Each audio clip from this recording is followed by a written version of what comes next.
Welcome, friends of mystery. Tonight, we step into the mist-veiled streets of 1930s London, where secrets linger as heavily as the fog. In the distinguished quarter of Mayfair, the Winslow townhouse rises like a monument to tradition. Yet within its walls, a scandal brews. Lady Margaret Winslow, a matriarch of formidable poise, calls upon Hercule Poirot and Captain Hastings to investigate the sudden disappearance of her beloved grandson, Edward. Whispers drift of gambling debts, of love unapproved, of rivalries hidden behind polished manners. Beneath the glitter of high society, jealousy and ambition sharpen their claws. This is high society scandal, a tale where elegance conceals betrayal and every smile may hide a dagger. Before we begin, I'd love to hear from you. Where in the world are you listening from tonight? Your voices turn these stories into a true gathering of mystery lovers. And if you'd like to support our work, consider joining our membership program. Every gesture helps us keep these tales alive. Now, settle in. The investigation begins. Chapter 1. A Grandmother's Worry. The afternoon sun spilled a golden haze over the dignified avenues of Mayfair as Poirot and I stepped from our taxi before the Winslow residence. The townhouse loomed with stately grandeur, its ivy-clad walls, tall sash windows, and polished brass fittings a portrait of quiet prestige. The distant hum of London seemed to fade here, as though even the city held its breath at the gates of such refinement. "A fine dwelling, don't you think, Poirot?" I remarked, lifting my hat slightly as I admired the Victorian facade. Poirot's keen gaze darted over the brickwork, the heavy curtains drawn just so, and the meticulous shine of the door-knocker. "Mais oui, Hastings. A house that announces both dignity and tradition. But such houses, my friend, often keep their secrets behind polished doors." We were admitted by a butler of solemn expression, his movements steeped in long practice. He ushered us across a gleaming marble foyer, up a staircase carpeted in deep burgundy, and finally into a drawing room where Lady Margaret Winslow awaited. She rose as we entered, a tall woman with hair the color of spun silver, arranged in a neat coil. She carried herself with a mixture of grace and authority. Her clear blue eyes, sharp but kind, softened as they met ours. Beneath her composure lingered a deep unease, the kind born of sleepless nights. "Monsieur Poirot," she greeted, her voice warm yet taut with restraint. Poirot inclined his head politely. "Madame, it is an honor.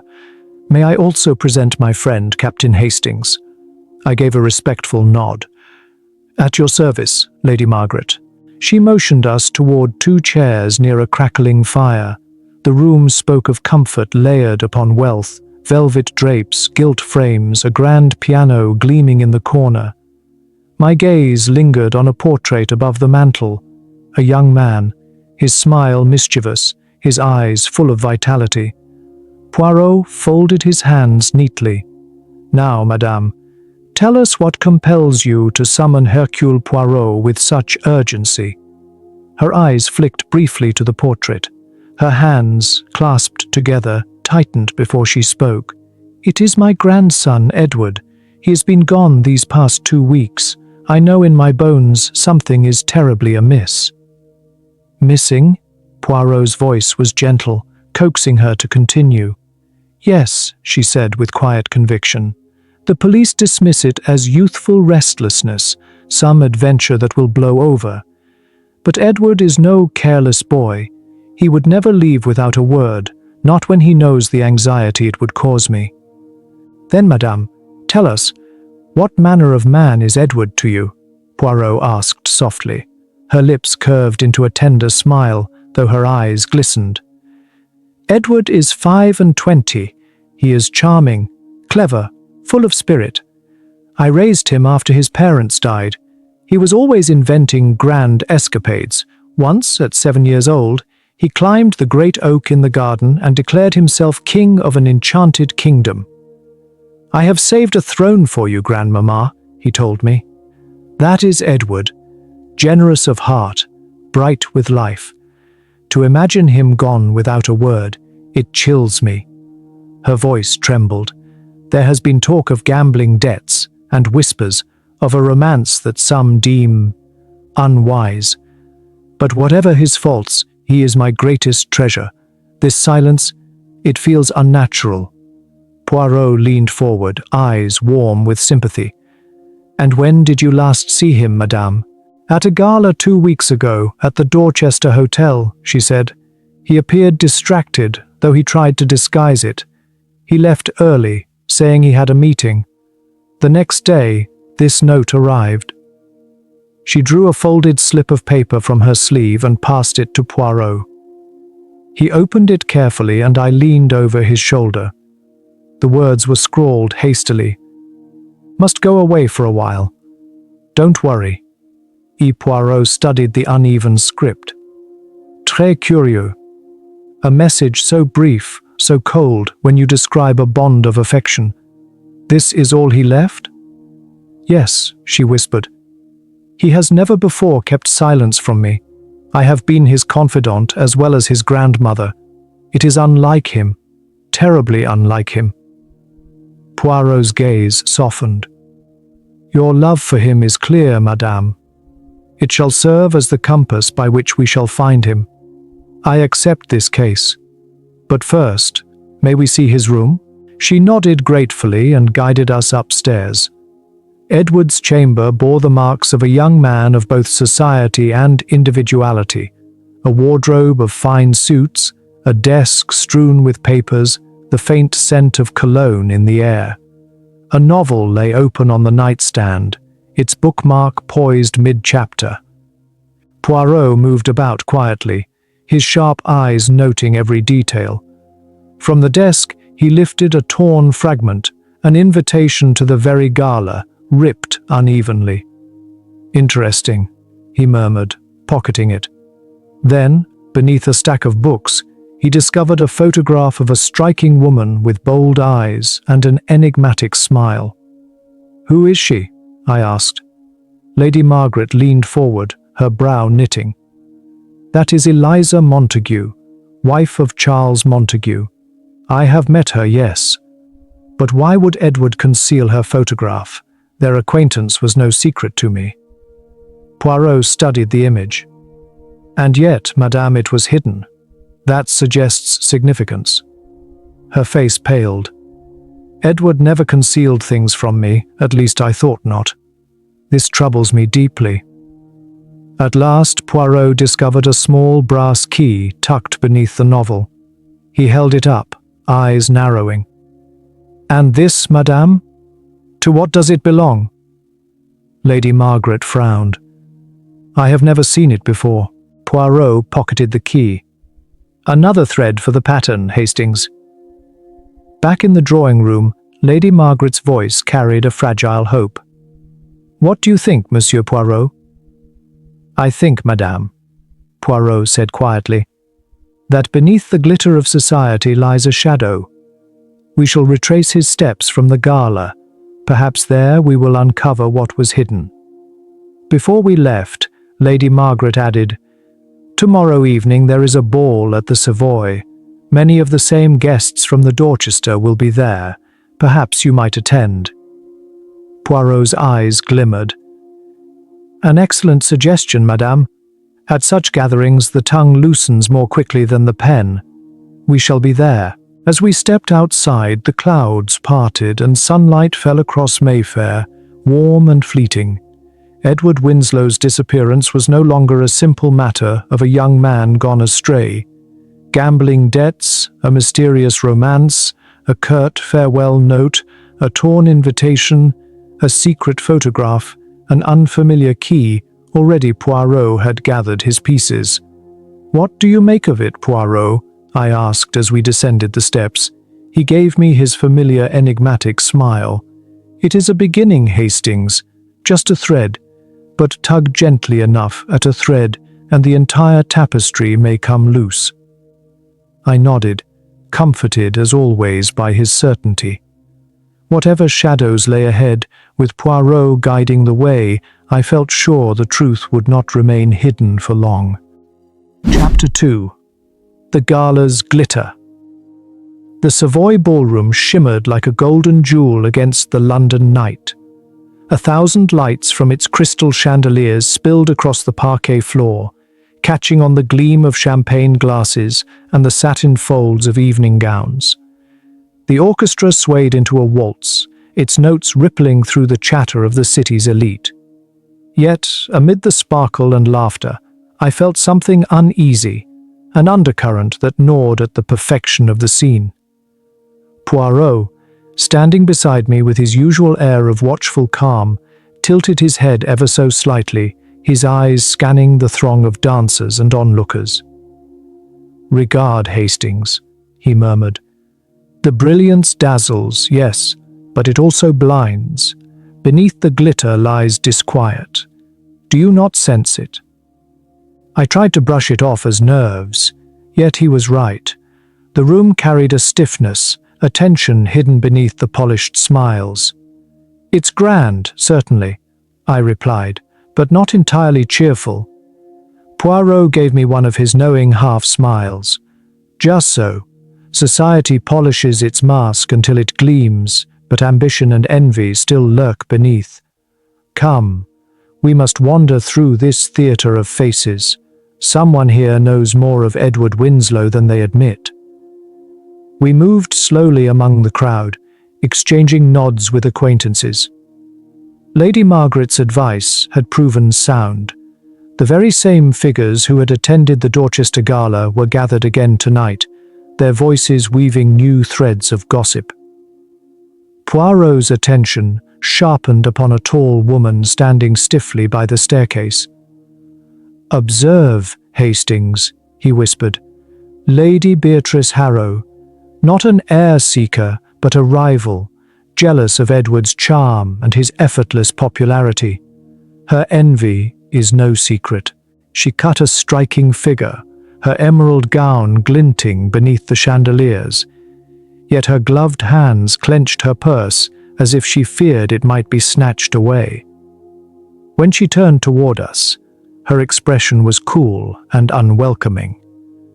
"Monsieur Poirot," she greeted, her tone clipped. "I hardly expected London's most meticulous detective to indulge in such frivolities. One imagines you prefer the scent of ink to perfume." Poirot bowed lightly. "But, madame, even the detective must sometimes step into society's glow. And you, do you find pleasure in this evening's revelry?" Her lips thinned. "As much as one can when Edward Winslow is the only topic of conversation. Everyone speculates. Some say he has fled his debts, others hint at something more sinister. Personally, I think he has slipped away to avoid shame. Youth so often behaves recklessly." Poirot's voice remained soft. "Debts, you say? You are certain?" "One hears whispers," she replied curtly. "But I do not peddle gossip, monsieur. I leave that to lesser mouths." With that, she turned sharply, ending the exchange. Poirot's eyes gleamed as we moved on. "Do you note, Hastings, how her denial is spoken too firmly? She knows more than she admits." Another thread. Near the bar, Charles Montague stood with a tumbler of whiskey, his face set in stormy lines. Poirot approached with warmth, though Montague's response was little more than a grunt. "You spoke with Edward on the night of the Dorchester Gala," Poirot prompted. "The conversation was heated, yes?" Montague's jaw flexed. "A quarrel, nothing of consequence. I've no role in his disappearance." Poirot persisted gently. Yet Edward seemed agitated. "Can you recall what troubled him?" Montague's eyes darkened. "He rambled about debts and some foolish affair. I told him to get his head straight. That's all I'll say." He tossed back the rest of his drink and turned away. "Uncooperative," I muttered as we walked on. Poirot gave a small shrug. Secrets, Hastings? The man shields something, whether anger or guilt. We shall see. Our next encounter was with Reginald Fairfax and his wife, Eliza Montague. Fairfax exuded charm, his smile wide and practiced, though his darting eyes betrayed calculation. Eliza, in pale blue silk, looked delicate beside him, her laughter brittle, her glances too frequent toward her husband. "Poirot, my dear fellow," Fairfax beamed. "A grand affair, is it not? The Savoy never disappoints." "Indeed," Poirot agreed, though his eyes lingered on Eliza. "I hear Edward was much in company at the Dorchester Gala. Did either of you see him?" Eliza's fan faltered. "Yes, we danced for a moment," she admitted softly. "He seemed unsettled. He mentioned a debt, but brushed it off as nothing." "A debt owed, or a debt he was to collect?" Poirot pressed. She shook her head. "He never said." Fairfax cut in smoothly. "Always in some scrape, Edward. I wouldn't read too much into it." Yet, as we stepped away, I saw Poirot's sharp glance catch the faint tremor in Fairfax's hand. Later, by the palms, we overheard a feather-hatted woman whispering, "Edward's debts are notorious, and that entanglement with Mrs. Montague, well, Charles has been in a rage for weeks." Poirot's eyes gleamed. "Gossip, Hastings. It is the currency of these circles, and gossip, when sifted, often reveals the truth." As the night wore on, Poirot's gaze returned to Fairfax. The financier was now speaking in hushed tones to a stranger half hidden in the shadows. Fairfax's polished mask cracked slightly, his posture taut, his hands trembling. The conversation ended quickly, yet the tension clung to him like smoke. "Most curious," Poirot murmured. "Fairfax, who thrives on appearances, now shows fear. And when a man fears, mon ami, the truth is close behind." The orchestra soared to its crescendo, but Poirot's attention was fixed not on the music, but on the people, their whispers, their evasions, their masks. Lady Beatrice with her cold composure, Charles with his simmering temper, Fairfax with his false ease, and Eliza with her fragile charm. "Each hides something," Poirot whispered. "And the little grey cells, they are already at work." I nodded, though unease gnawed at me. The gala dazzled, yes, but beneath its golden light, shadows lengthened, secrets deepened, and the game had only just begun. Chapter 3. Whispers in the Wind. The Chelsea tea room was a place of gentle refinement, a retreat from the bustling streets outside. Its pale floral wallpaper glowed softly in the morning light, as though each painted blossom leaned toward the drizzle streaking the windows. The quiet clinking of china and the low hum of polite conversation blended with the steady rhythm of rain, creating an air of cultivated calm. Yet beneath that calm, I sensed unease. As I sat across from Hercule Poirot, my old friend's sharp eyes betrayed the quiet churn of his thoughts. The evening prior, at the glittering Savoy Gala, he had noticed Eliza Montague's restlessness, an agitation that others might dismiss as mere social nerves, but which to Poirot had spoken volumes. Discreet as ever, he had arranged this meeting through a mutual acquaintance, urging her to join us on a matter of importance. Her agreement had come reluctantly, and now we waited. Poirot's gaze flicked to the doorway just as she entered. Framed by the silvery light of the rain outside, Eliza appeared almost spectral, her beauty touched with strain. Her pale face stood in contrast to the deep blue of her dress, which clung to her slender figure. She gripped her handbag as if it were a lifeline, her gloved hands twisting the strap. Her eyes, restless and searching, fell at last upon us. For a fleeting instant, a tremor of fear shadowed her expression. "Madame Montague," Poirot greeted, rising with a courteous bow. His voice carried both warmth and authority. "You are too gracious, Monsieur Poirot. Captain Hastings," she replied with a faint, wavering smile. "I could hardly decline your invitation." "Please," Poirot said gently, motioning to the chair beside him. "Sit. A cup of tea, perhaps? It is a balm for troubled spirits." She lowered herself with poise, though stiffness betrayed her discomfort.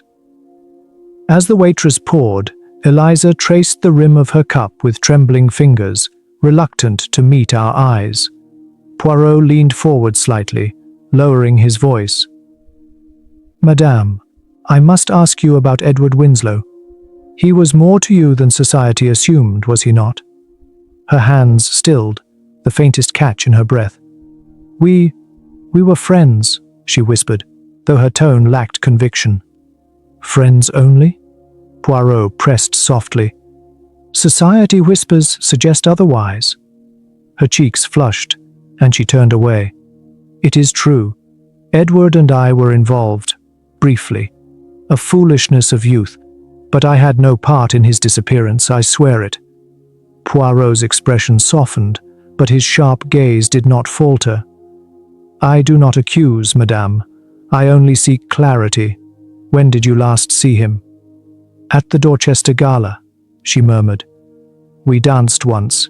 He seemed distracted, troubled. He left earlier than expected, saying he had a meeting." "With whom?"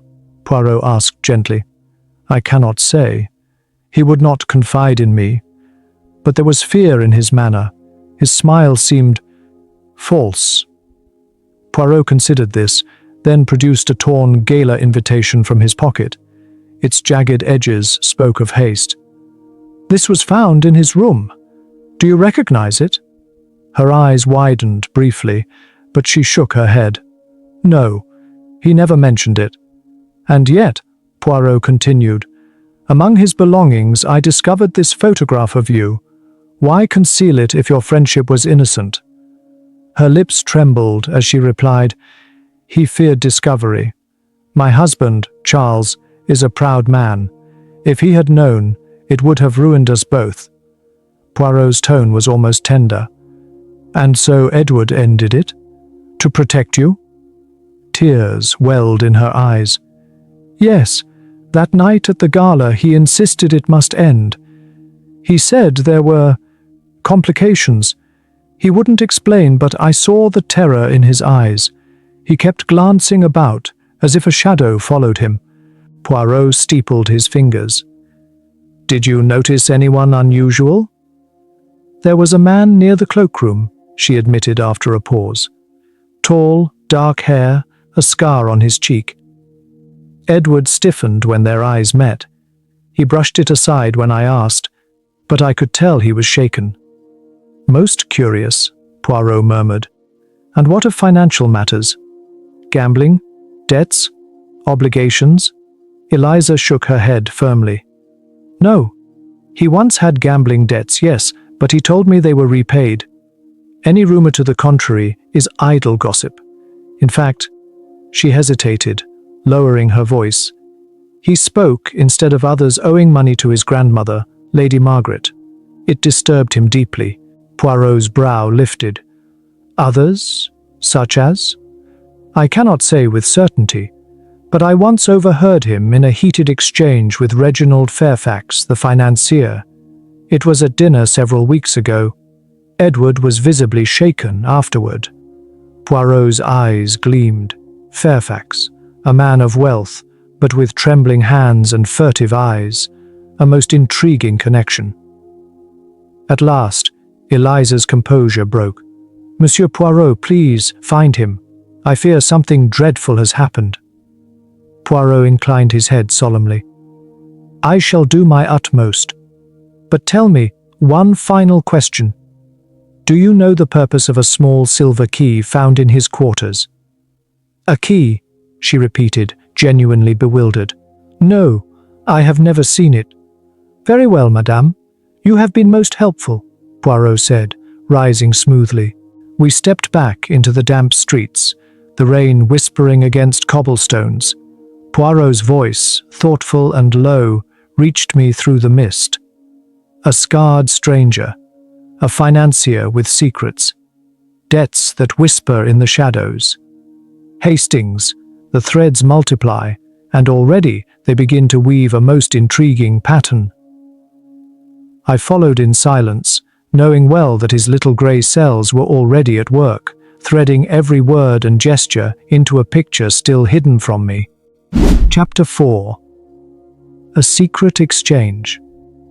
The fog pressed heavily over London that evening, wrapping the city in a ghostly shroud. Gaslights flickered dimly through the haze, their glow swallowed almost as quickly as it was born. The usual noise of the metropolis was muffled, as if the mist itself conspired to keep secrets. Poirot and I lingered outside our lodgings, the damp chill clinging to our coats as we prepared for the night's pursuit. All day my friend had been restless, his mind darting from one thread of the case to another. Edward Winslow's disappearance weighed heavily upon him, but it was Reginald Fairfax, the financier, who now commanded his suspicion. Earlier, Poirot had shared his reasoning with me. "Hastings," he said, pacing the room. Fairfax trembled at the gala, his hands betraying nerves. He exchanged words with a stranger in secrecy. Madame Montague spoke of quarrels between Fairfax and young Edward over money. These details, mon ami, they do not stand alone. Together they form a chain, and tonight we must see where it leads. Thus, as darkness thickened, we found ourselves keeping watch. Poirot's sharp eyes, more alert than any hound's, suddenly fixed upon movement across the street. A tall figure slipped into the mist, moving with deliberate stealth. "Regardez, Hastings," Poirot murmured in a low voice. "There is Fairfax. He does not walk as a man enjoying the night air. Non, he moves with caution, as though each step is weighed against pursuit." Sure enough, Fairfax's broad frame was unmistakable, striding swiftly, yet pausing often to glance behind him. His demeanor was not that of a gentleman at ease, but of one concealing a purpose. "Most curious," Poirot said, his tone alive with intrigue. "Why depart at such an hour, and in such secrecy?" "Shall we follow?" I whispered, my own excitement quickening. "Evidement, Hastings. Already the little grey cells tingle with anticipation. We pursue, but with care." And so we shadowed Fairfax through the fog-heavy streets, maintaining a discreet distance. The polished respectability of Mayfair soon gave way to Soho's murkier atmosphere. The air thickened with the bitter tang of smoke, mingling with the distant wail of jazz carried from hidden clubs. Street lamps flickered like weary sentinels, their light devoured by mist, while the cobblestones gleamed damp beneath our steps. Fairfax walked with assurance, threading the labyrinthine lanes as if he knew them well. Poirot and I slipped behind carts, doorways, and shuttered shops whenever he turned his head. My heart beat with the thrill of the chase, though I could not help marveling at Poirot's precision, small of stature, yet silent and quick, guided by cunning rather than haste. At last, Fairfax entered a narrow alley, its mouth framed by closed storefronts. A solitary gas lamp burned weakly, casting an anemic glow. Poirot raised a hand, signaling me to silence, and we pressed close to the damp brick.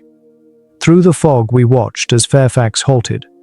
From the opposite end of the alley emerged another figure, tall and shrouded in shadow.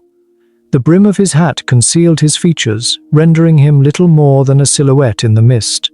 "Stay here, Hastings," Poirot whispered, slipping forward as quiet as the drifting fog. I strained to listen. The mist swallowed most sound, but after a tense moment, muffled voices reached my ears. "Here is the payment, as agreed," Fairfax said, his voice taut with urgency. "Keep the Winslow boy out of sight," the other man rasped. "The boss demands assurances."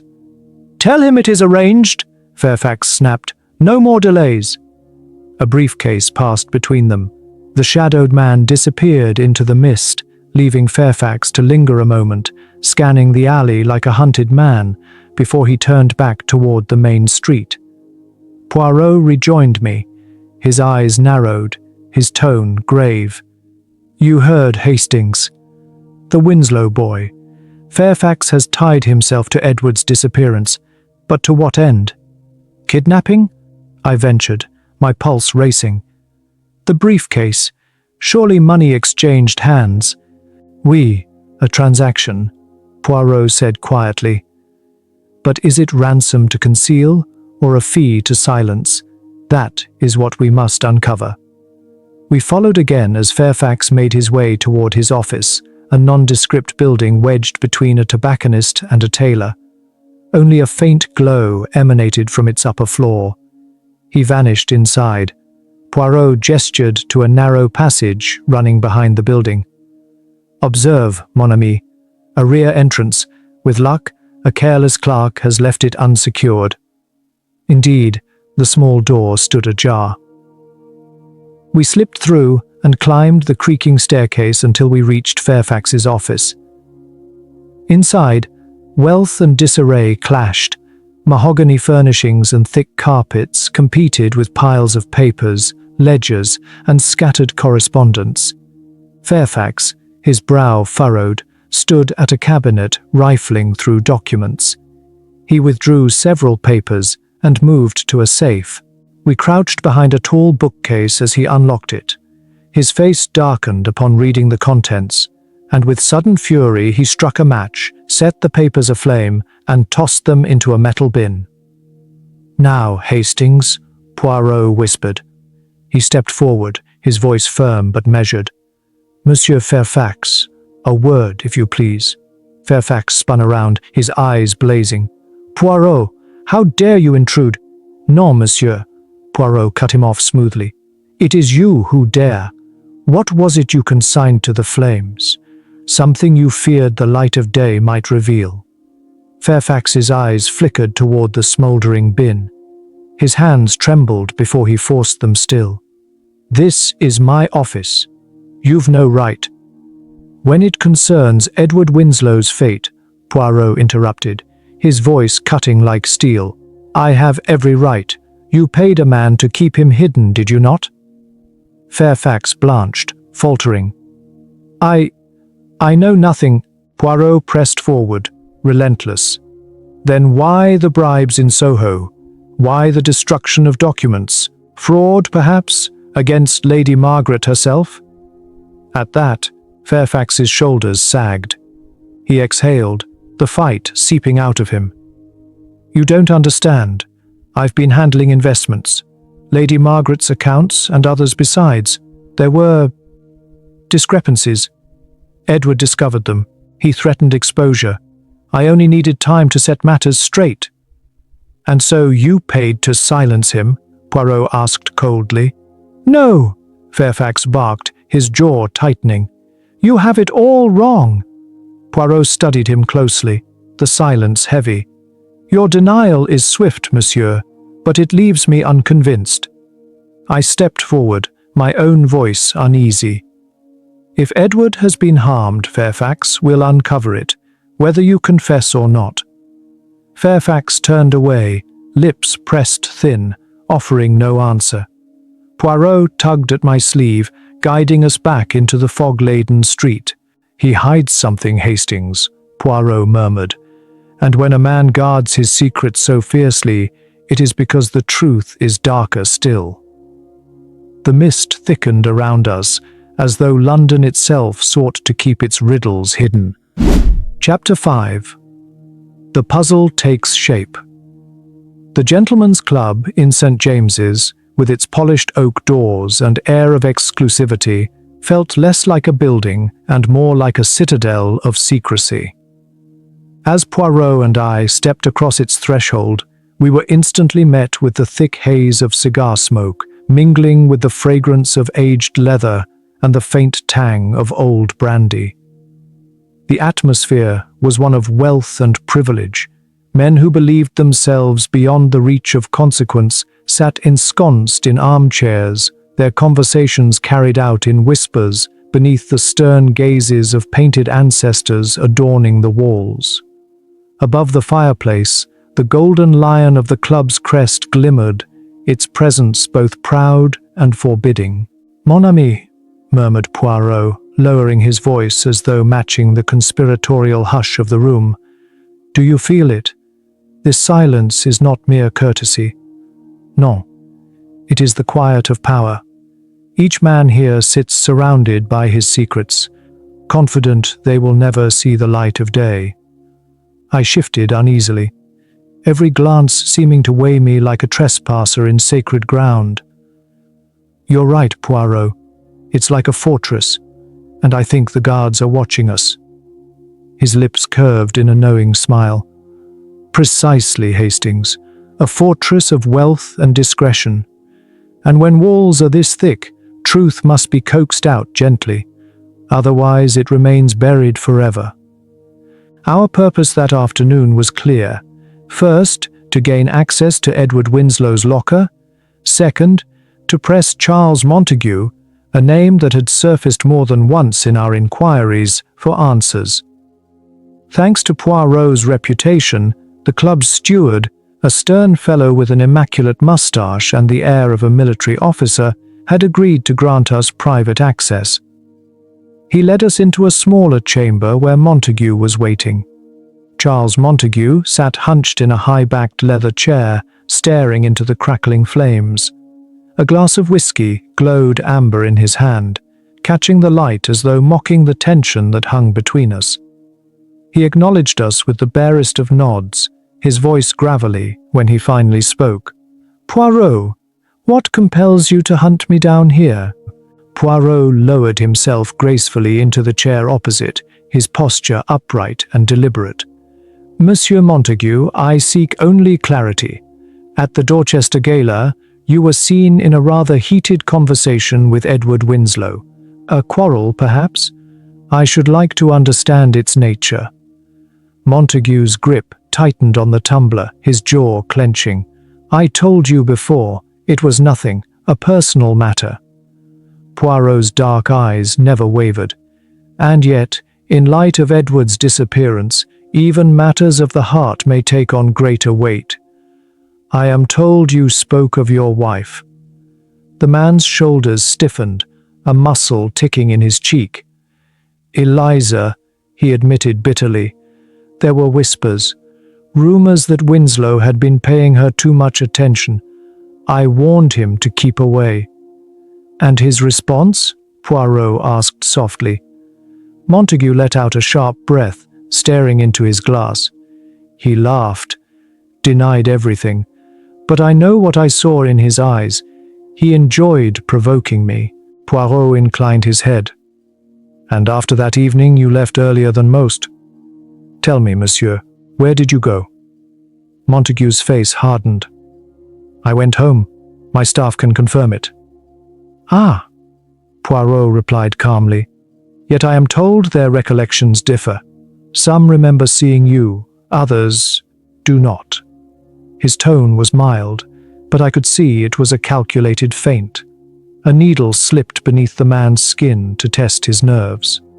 Montague's knuckles whitened as his grip on the glass grew fierce. "They are mistaken. I was home. You cannot twist this into something it's not." Poirot folded his hands, his expression serene. "Truth, monsieur, has a way of slipping through even the smallest cracks. It will not remain hidden forever." Montague's voice rose in frustration. "I swear I had nothing to do with whatever happened to Edward. Whatever he was caught up in. It is not my burden to carry." Poirot rose, bowing his head slightly. "For now, monsieur, I shall take you at your word." He turned to me, and together we made for the door. But at the last moment, Poirot paused, glancing back to the steward. "Pardon, monsieur. Might I trouble you for the washroom before we depart?" The steward, ever formal, inclined his head. "Of course, Monsieur Poirot. This way." I sat waiting, my mind turning. I knew perfectly well that Poirot had no such need. This was yet another of his clever diversions.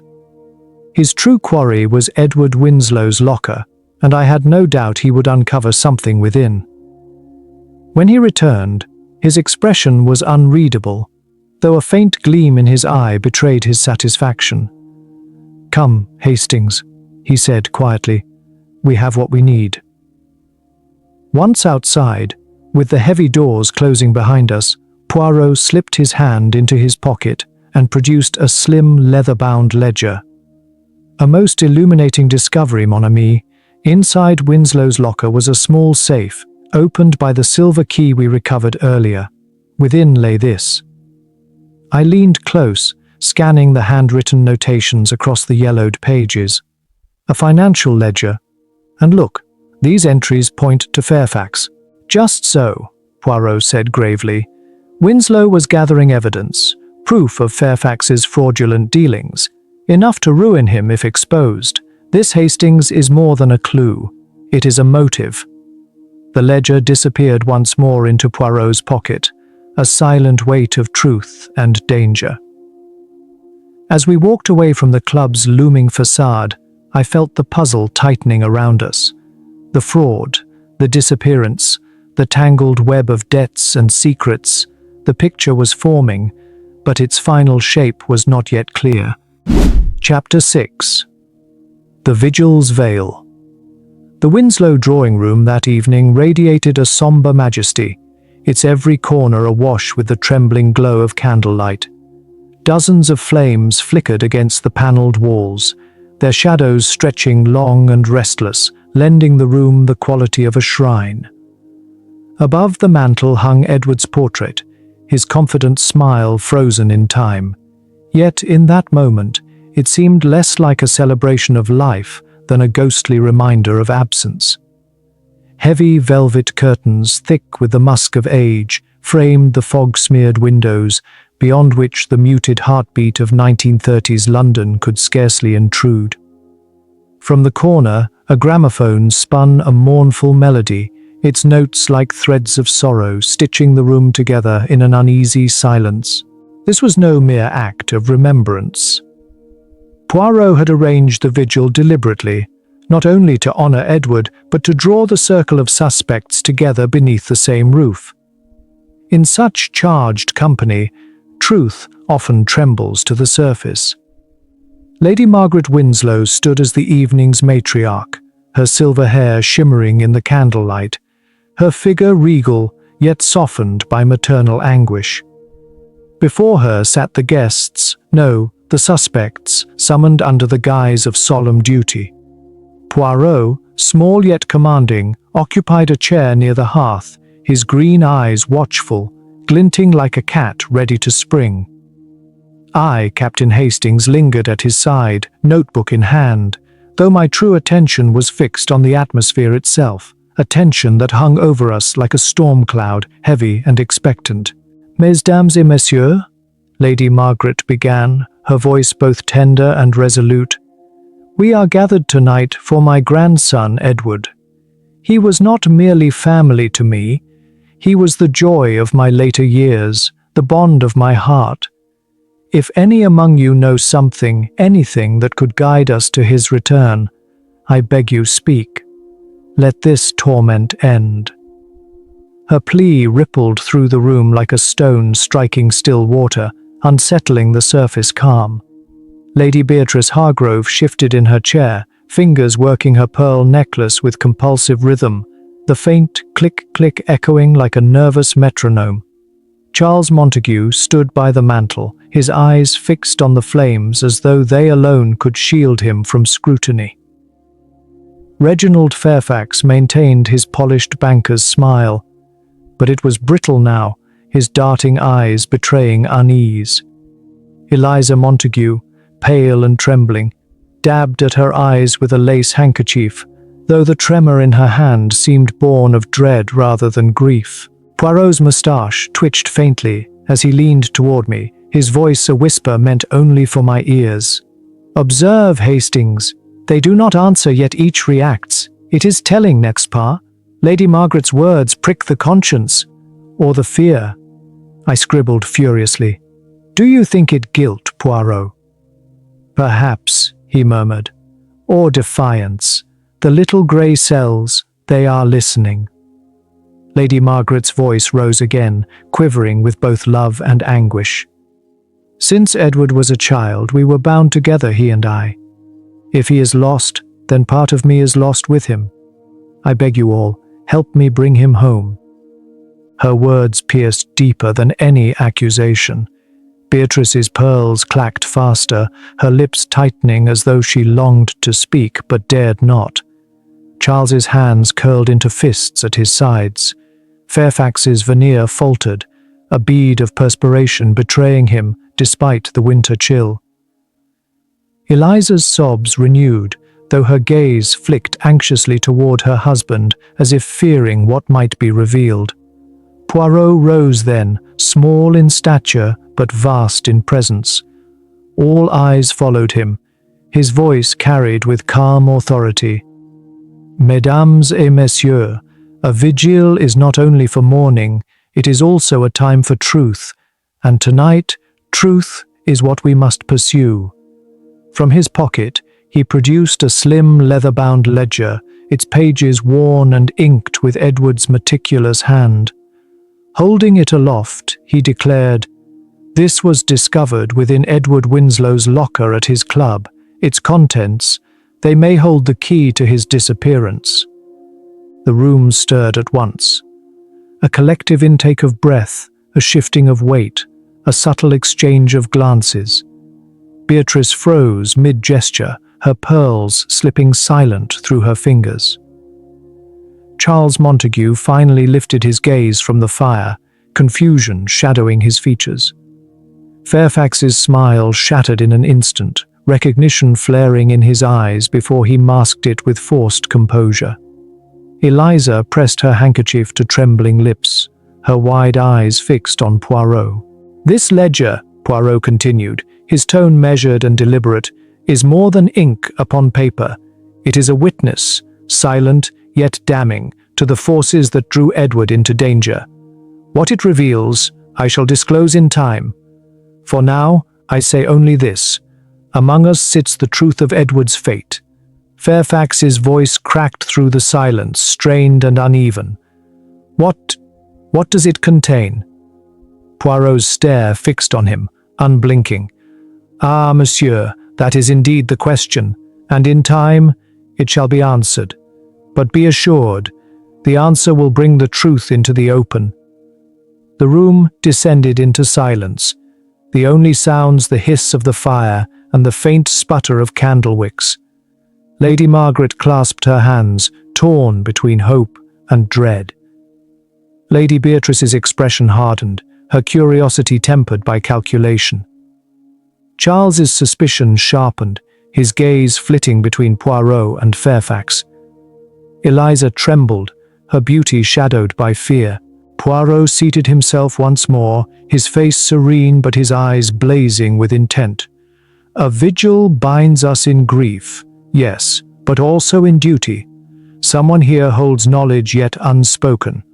Reflect on your silence, mes amis, for silence too speaks loudly." The gramophone sputtered and fell silent, its mournful tune cut short. The fire crackled on, Edward's painted smile gazing down upon us like a cruel taunt. Leaning toward Poirot, I whispered, "You've unsettled them." His lips curved into the faintest smile. "We, Hastings, together we have set the spark, and soon enough it shall ignite the truth."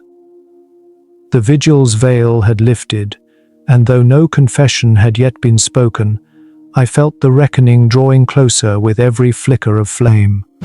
Chapter 7. The Truth Unveiled. The Winslow drawing room, usually a sanctuary of refinement, had taken on the air of a tribunal. Candle flames shivered in their sconces, throwing elongated shadows that crawled across the panelled walls. The fog outside pressed heavily against the windows, sealing the gathering in a cocoon of tension. The fire crackled, its embers flaring as though in sympathy with the charged silence. What had begun as a vigil had now transformed into a reckoning. Hercule Poirot, small in stature yet immense in presence, stood at the center of the chamber. His posture was calm, but his eyes, those sharp green-grey eyes, swept over the assembly with the quiet force of command. When he spoke, his voice was deliberate, measured, and impossibly steady. "Mesdames et messieurs," he began, the words slicing through the stillness. "The hour has come. The veil of grief conceals more than sorrow. Edward Winslow has not vanished into the void of despair, no, but into the coils of deceit. And tonight we must confront that truth." Lady Margaret Winslow, seated near the hearth, clutched her lace handkerchief tightly. Though her face carried the indomitable strength of a matriarch, her eyes glimmered with fragile hope. Arrayed before her sat those under Poirot's scrutiny: Lady Beatrice Hargrove, her pearls restless beneath anxious fingers; Charles Montague, his brow shadowed by doubt and distance; Reginald Fairfax, his polished composure cracking at the edges; and Eliza Montague, her tears blotting delicate lace, fear flickering behind her beauty. Poirot withdrew from his pocket the small leather-bound ledger, its corners worn, its contents weighted with secrets. "Here lies the key," he declared, holding it aloft. "Discovered among Edward's belongings, this humble book is more eloquent than any testimony. It reveals a trail of fraud, cleverly woven schemes siphoning Lady Margaret's fortune, and all traced back to you, Monsieur Fairfax." A startled gasp rippled across the room. Fairfax's carefully rehearsed smile faltered into a grimace. He leaned forward, his voice cracking under strain. "Absurd! This is fabrication!" Poirot's reply was as sharp as a blade sheathed in velvet. "Non, monsieur, it is fact. The ledger records false accounts under your charge, and Edward, sharp-eyed, intelligent Edward, uncovered them. You feared exposure. Death, however, was not your plan. Instead, you arranged to keep him hidden, alive but silenced, until you could determine the extent of his knowledge." Fairfax's complexion drained to ashen grey. His hands gripped the arms of his chair, knuckles whitening. "You cannot prove this," he croaked. "Oh, but I can," Poirot answered softly, leaning closer. "I myself observed your secret meeting in Soho, an exchange of money, instructions whispered to keep young Winslow out of sight. Combine this with the ledger's damning figures, and the truth speaks clearly. You are the architect of his abduction." Lady Margaret gasped, her voice trembling with desperate hope. "Then, Edward lives?"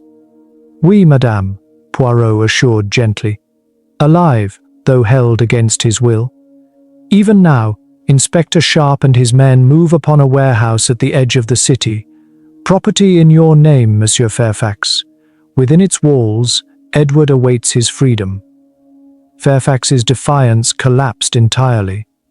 His shoulders slumped, his mask stripped away. Yet Poirot's gaze did not rest on him alone. He turned sharply, fixing Lady Beatrice Hargrove in his line of fire. "And you, madam, you too played your role. Edward's growing influence among society's elite threatened your own position. Your envy bound you to Fairfax's plot. The ledger shows transactions benefiting you both. Funds moved through shell companies, masked as legitimate dealings. Witnesses place you in Soho, conferring with Fairfax when you ought to have been elsewhere."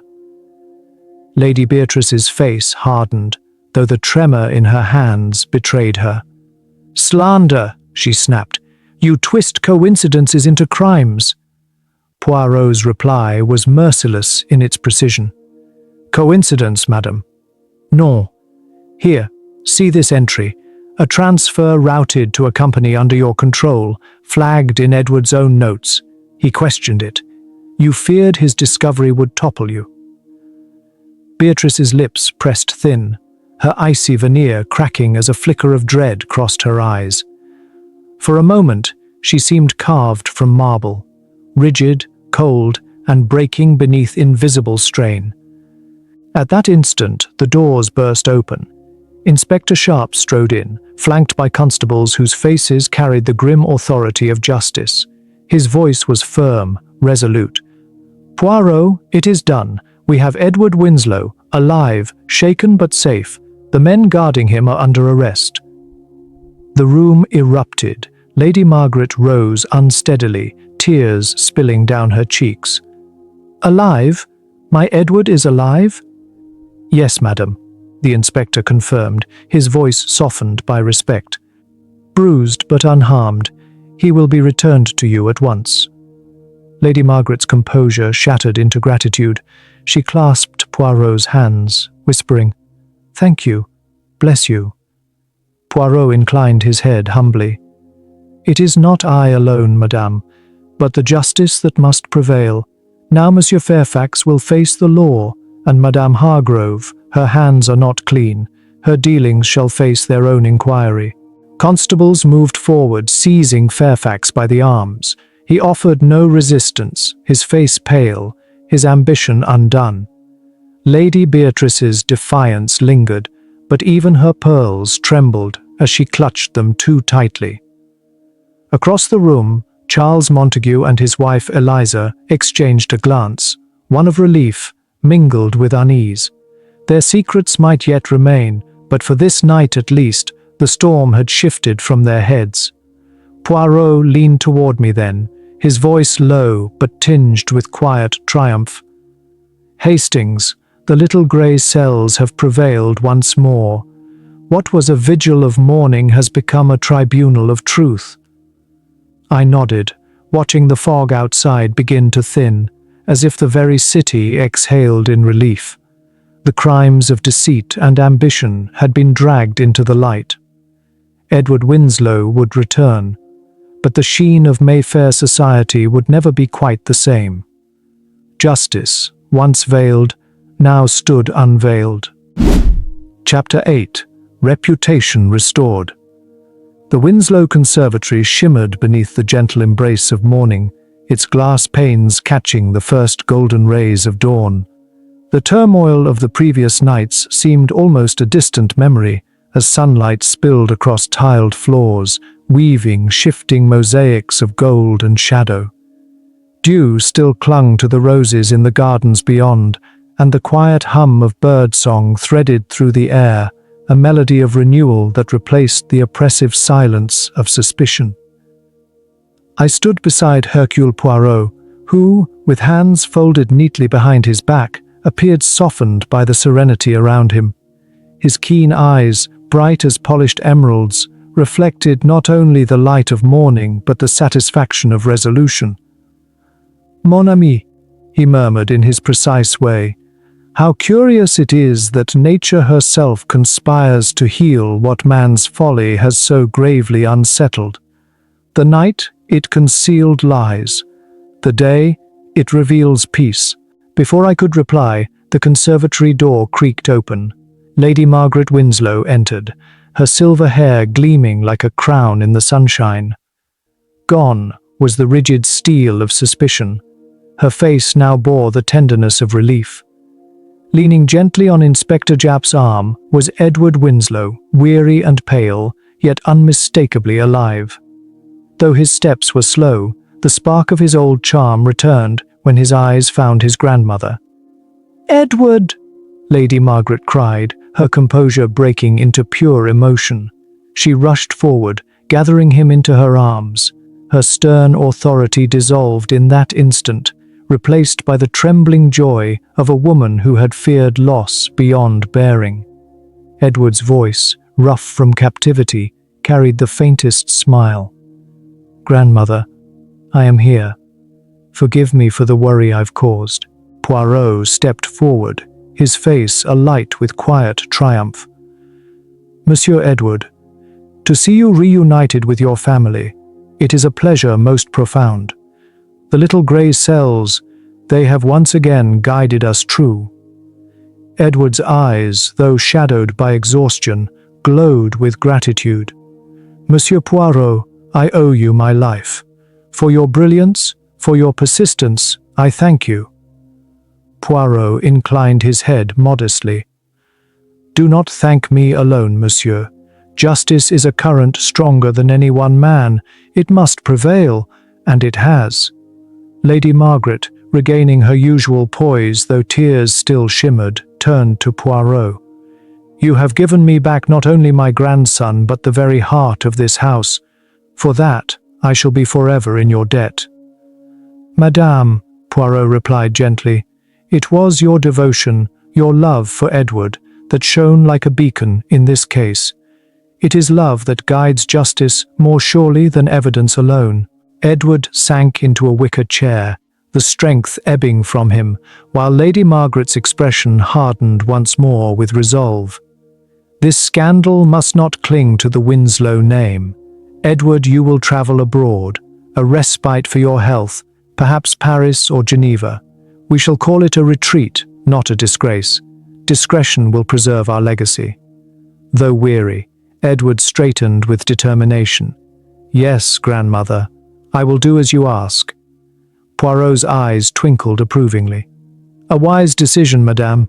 In England, reputation is as precious as gold. Sometimes, to protect it, one must momentarily withdraw. Inspector Japp, who had stood watch silently, cleared his throat. Fairfax is locked away, and for good, I'd wager. Lady Beatrice Hargrove's name is under inquiry. Her role won't go unnoticed. The law will not be lenient.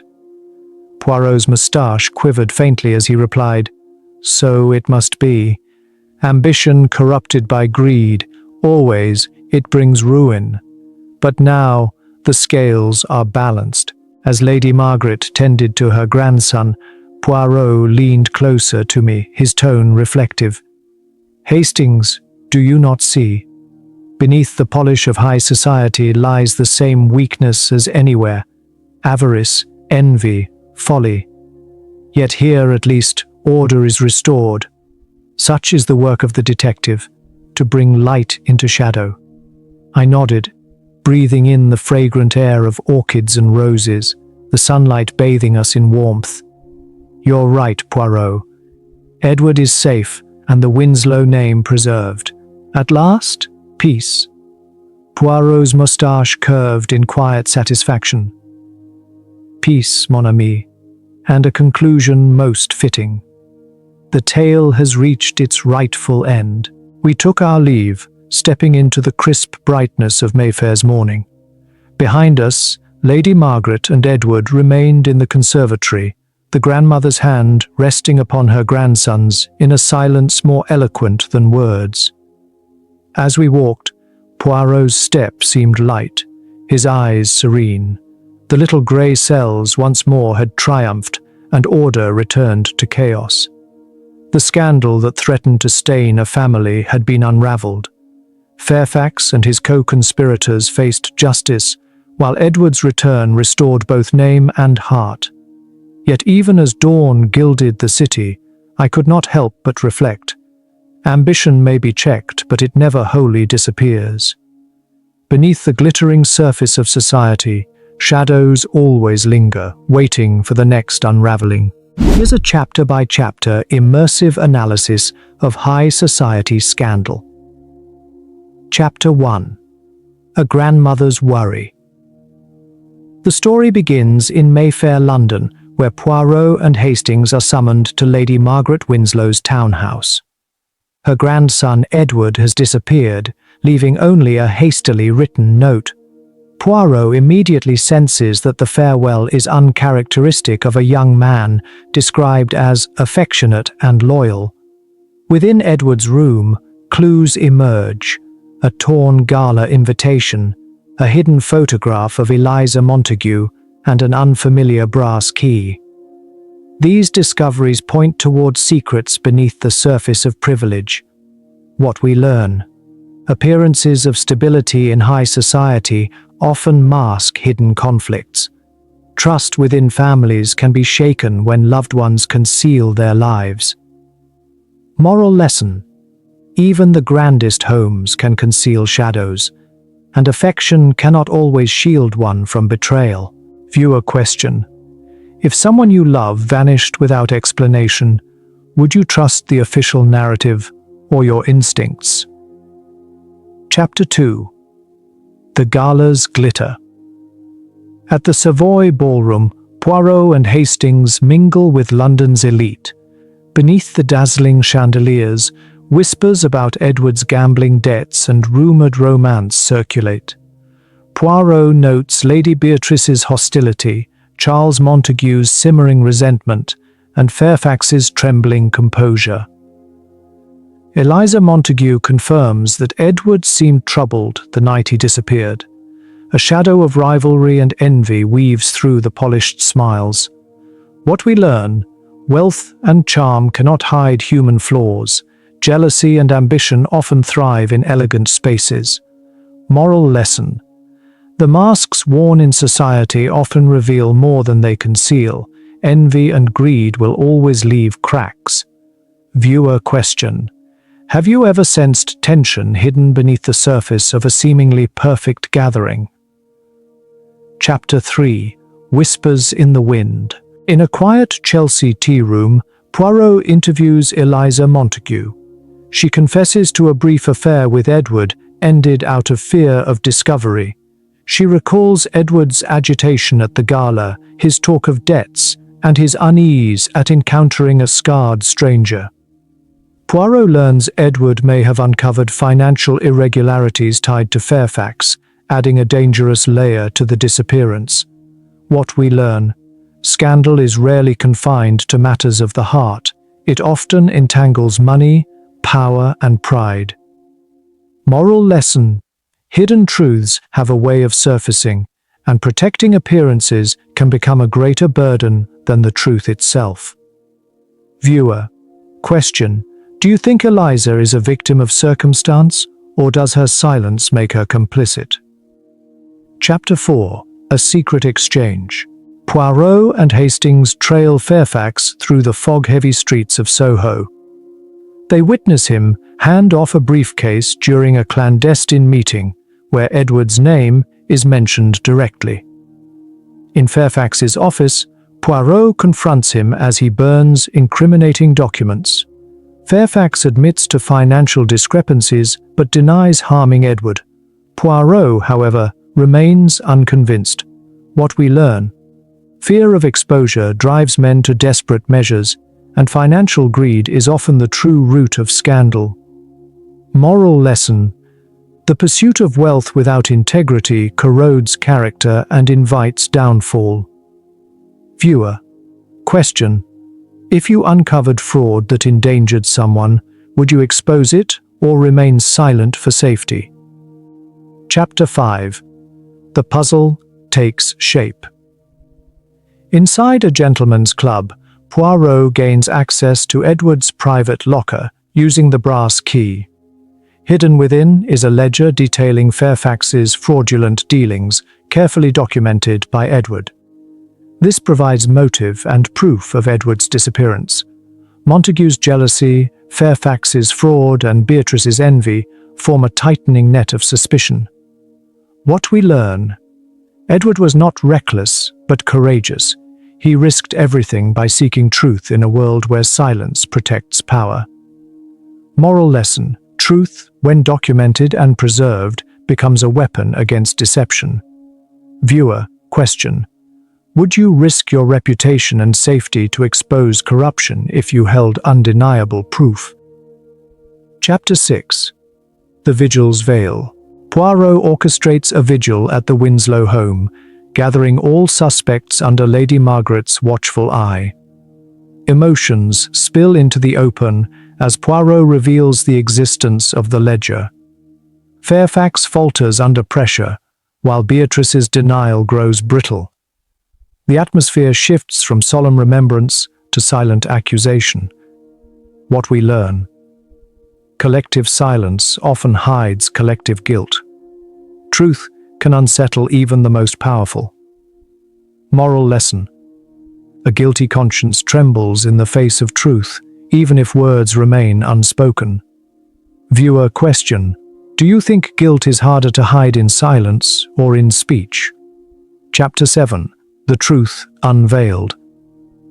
Poirot publicly unmasks Fairfax as the mastermind of Edward's abduction, aided by Lady Beatrice. The scheme was born from greed, as Fairfax embezzled funds and sought to keep Edward silent. With Inspector Sharp's timely intervention, Edward is rescued alive from a warehouse. The glitter of Mayfair cracks under the weight of exposed deceit. What we learn: justice may be delayed, but truth has a way of tearing through layers of deception. Moral lesson: ambition unchecked by morality destroys reputations and lives. Viewer, question: do you believe ambition is more dangerous than greed, or do the two always go hand in hand? Chapter 8. Reputation Restored. At dawn in the Winslow Conservatory, Edward is reunited with his grandmother. Relief replaces suspicion, and discretion is planned to preserve the family's reputation. Fairfax and Beatrice face the consequences, while Edward prepares to leave England to recover. Poirot reflects that beneath the glitter of high society, the same weaknesses of greed, envy, and folly always remain. What we learn: true restoration lies not in silencing scandal, but in learning from the shadows it exposes. Moral lesson: justice restores balance, but reputation must be guarded by truth, not secrecy. Viewer question: if your family's honor were at stake, would you protect reputation or pursue truth at any cost? Let's discuss key characters. The story High Society Scandal brings together a circle of high society figures, each hiding secrets that drive the mystery forward. Here are the central characters and their roles, framed concisely but with clarity. Hercule Poirot serves as the brilliant detective whose keen intellect unravels the layers of deceit, while Captain Hastings, his loyal companion, provides both narration and support, grounding the investigation in human observation. Lady Margaret Winslow stands as the dignified matriarch, whose love for her grandson compels the inquiry and provides the emotional heart of the case. Edward Winslow, the missing heir, becomes the axis of the mystery. His debts, secrets, and discoveries about fraud draw the entire cast into conflict. Eliza Montague emerges as Edward's clandestine love interest, her vulnerability and fear underscoring the stakes, while her husband, Charles Montague, bristles with jealousy and resentment, making him a natural suspect. Lady Beatrice Hargrove is portrayed as envious and calculating, her rivalry with Edward entwining her fate with scandal. Reginald Fairfax, outwardly charming but inwardly corrupt, embodies financial deceit and ultimately stands revealed as the architect of Edward's abduction. Supporting figures such as Inspector Sharp, or Jap in later references, represent the law's decisive hand, stepping in to secure Edward's safety and bring justice to Fairfax and Beatrice. The unnamed scarred man serves as a shadowy enforcer, a fleeting but pivotal presence linking Fairfax's schemes to Edward's disappearance. Together, these characters embody the tension between appearances and truth, each contributing a crucial thread to Poirot's eventual revelation of fraud, betrayal, and survival. My final thoughts. In the end, High Society Scandal reveals more than just the fate of Edward Winslow. It strips away the polished veneer of Mayfair society to expose ambition, envy, and greed festering beneath. Lady Margaret's unwavering devotion anchors the tale, while Poirot's precision brings light to the darkest corners of deceit. Fairfax's downfall and Beatrice's complicity remind us how easily power corrupts, while Edward's survival restores both family and reputation, though at a heavy cost. Order is restored, yet the story leaves us with a reminder that behind every glittering facade, shadows linger, waiting for their turn to emerge. If you enjoyed this unraveling of mystery and intrigue, be sure to subscribe for more timeless detective tales and share your thoughts below. After all, Every story grows richer when explored together.